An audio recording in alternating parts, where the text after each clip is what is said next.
وقتی کلید برق را روشن می کنید، لامپ تقریباً همان لحظه روشن می شود. اما آیا تا به حال فکر کرده اید برق چگونه داخل سیم حرکت می کند؟ بیشتر مردم تصور می کنند الکترون ها با سرعت نور از نیروگاه حرکت می کنند و به خانه می رسند. اما واقعیت کاملاً متفاوت است. داخل هر سیم مسی از قبل میلیاردها میلیارد الکترون وجود دارد.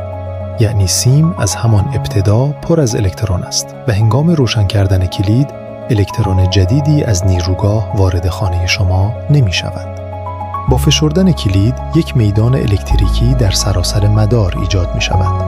این میدان تقریباً با سرعت نور در سیم منتشر می شود و باعث می شود همه الکترون های داخل سیم تقریباً همزمان شروع به حرکت کنند.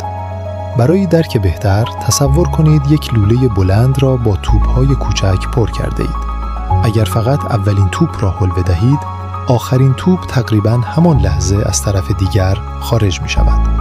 نه به این دلیل که همان توپ تمام مسیر را طی کرده، بلکه چون هر توپ بعدی را به حرکت درآورده است. در سیم برق هم اتفاقی شبیه همین رخ می دهد.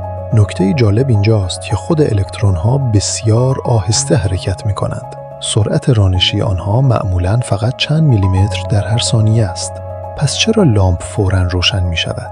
چون چیزی که با سرعت بسیار زیاد منتقل می شود خود الکترون ها نیستند، بلکه انرژی الکتریکی یا همان میدان الکتریکی است. این میدان تقریباً در همان لحظه در سراسر مدار منتشر می شود و انرژی را به لامپ می رساند.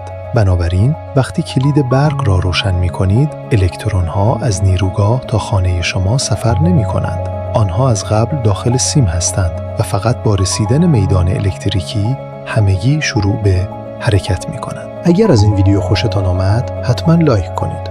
کانال دولت را سابسکرایب کنید و نظرتان را در قسمت کامنت ها با ما به اشتراک بگذارید. ممنون که تا پایان همراه ما بودید.